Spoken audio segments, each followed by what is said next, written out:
Bienvenue dans le 12-15, voici les titres de l'actualité. Une nouvelle attaque dans la ville de Béni, en République démocratique du Congo, a fait 12 morts. 3 jours avant, l'armée congolaise avait déclaré avoir neutralisé 26 rebelles dans la ville. Au Soudan, le bilan de la répression de la contestation à Khartoum le 3 juin s'élève à au moins 60 morts. Suite aux violences, l'armée a annulé tous les accords conclus avec l'opposition. Le Conseil militaire appelle à la tenue d'élections sous 9 mois. Et puis en Côte d'Ivoire, le marché Mikao dans la commune de Yopougon, menacé de disparition. La création du marché dans une zone industrielle n'est pas conforme au plan d'urbanisme selon les autorités.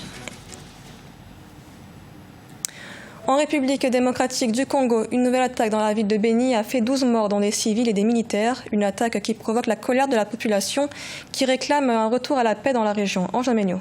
En République démocratique du Congo, la ville de Béni est de nouveau frappée par une attaque armée perpétrée par des groupes rebelles. Selon les autorités militaires, le bilan de cette attaque est de 12 morts. Parmi les victimes, il y a des civils, des militaires et un membre du groupe rebelle. 3 jours avant cette attaque, l'armée congolaise avait déclaré avoir neutralisé 26 rebelles dans la même ville. Nous avons perdu nos mères, nos enfants. Mon plus jeune frère a été massacré et nous ne savons toujours pas où son corps est, ni où il a été enterré.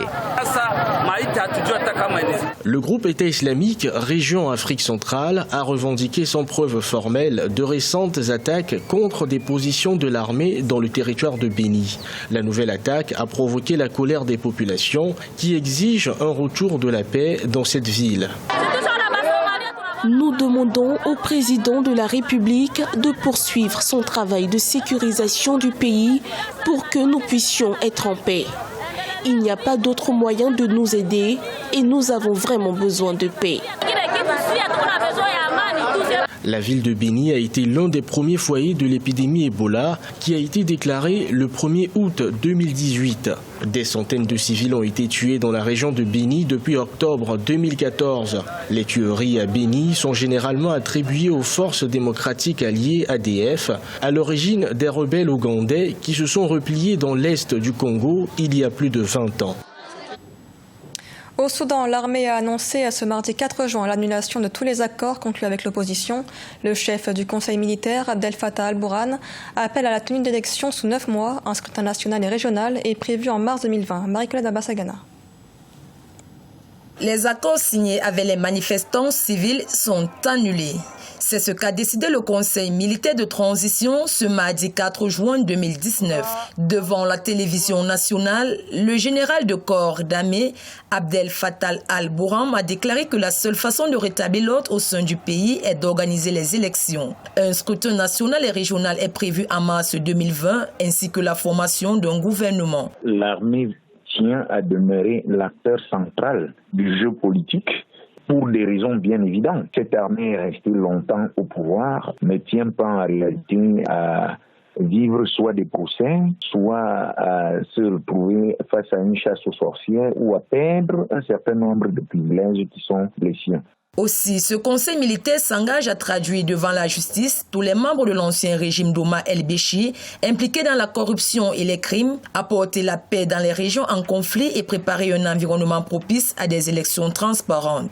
Le rôle d'une armée dans un pays n'est pas d'organiser les élections, mais de se charger de veiller à l'intégrité du territoire et des institutions. Dire que l'armée va être l'organisateur des élections, à mon avis, c'est déjà une situation qui elle-même est critique. Ce lundi 3 juin 2019, le bras de fer entre les généraux au pouvoir et la contestation a pris une tournure sanglante avec la dispersion dans la violence du sitting des manifestants à Khartoum. Une opération qui a fait plus de 35 victimes et 650 blessés. À noter que le chef du conseil militaire s'est de nouveau engagé à céder le pouvoir à un régime démocratiquement élu. Et sachez que le bilan de la répression du sitting devant le QG de l'armée à Khartoum a été revu à la hausse. On parle désormais d'au moins 60 morts. Malgré cela, l'opposition n'entend pas lâcher du lest. Elle affirme qu'elle continuera la contestation et appelle à une grève générale dans les prochains jours et à la désobéissance civile. L'opposition qui s'oppose également à la tenue d'élections sous 9 mois comme préconisé par le Conseil militaire. Le climat n'y étant pas propice selon elle, les manifestants, quant à eux, continuent de réclamer la formation d'un gouvernement civil.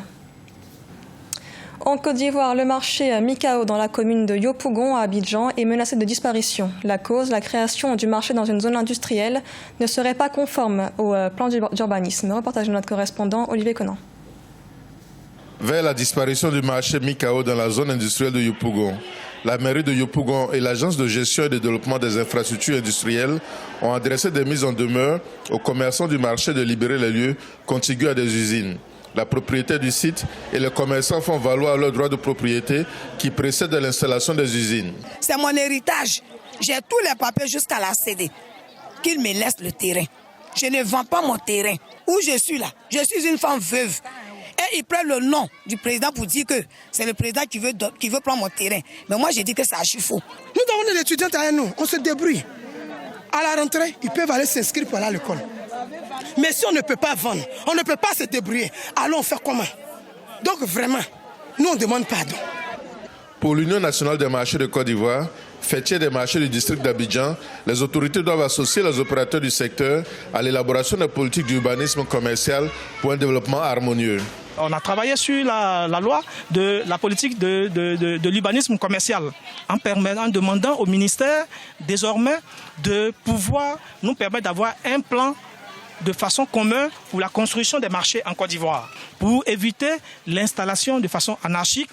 En rappel, le gouvernement ivoirien a aménagé une nouvelle zone industrielle au kilomètre 24 de l'autoroute du Nord à la sortie d'Abidjan pour faire face à la croissance des activités industrielles. On dénombre 168 marchés dans le district d'Abidjan, dont 46 marchés privés comme celui de Yopougon Mikao. Au Cameroun, les prix du cacao diminuent, des prix qui passent de 1080 à 1060 francs CFA. C'est le prix maximum le plus bas depuis un mois, une situation qui préoccupe les producteurs. Ils déplorent une filière dominée par les acheteurs qui dictent la loi des prix. Reportage de notre correspondante Viviane Bauken. Depuis le mois de mai 2019, les prix maxima du kilogramme de fève de cacao dans les bassins de production ont de nouveau connu une légère baisse. En fin mai 2019, les fèves étaient vendues au prix de 1080 francs CFA. Début juin, il a fléchi de 20 francs pour se situer à 1060 francs CFA, le prix le plus bas depuis un mois, période au cours de laquelle le kilogramme de fève avait atteint la barre des 1200 francs CFA. Vous allez voir que nous entrons déjà dans la campagne. Il commence à baisser. Après, on va vous dire, en chien, il passe encore de 1060 à 1040. En août, il passe de 1040 à 1000 francs, parce que là, nous commençons déjà à entrer dans la campagne.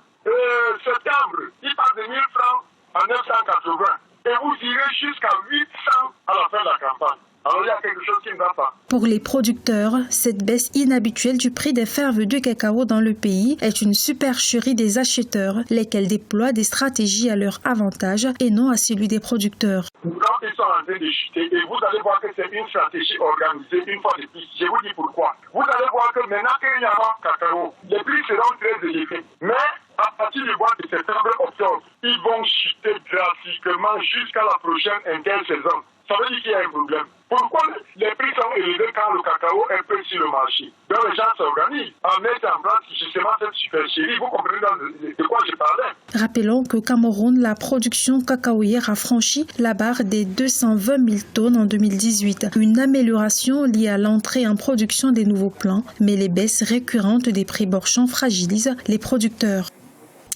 Dans le reste de l'actualité, le virus Ebola gagne encore du terrain en République démocratique du Congo. La barre des 2000 cas vient d'être franchie. C'est ce qu'indique un rapport du ministère de la Santé et de l'OMS.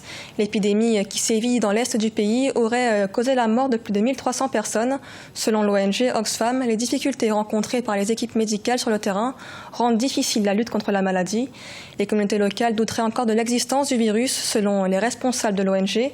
De nouveaux cas seraient par ailleurs apparus dans des zones jusqu'à présent épargnées par la maladie. À noter que c'est la deuxième épidémie la plus grave depuis celle qui a touché l'Afrique de l'Ouest en 2014 et 2015. Ce journal a été réalisé par l'ensemble de la rédaction. Merci de l'avoir suivi. L'actualité continue sur Africa 24.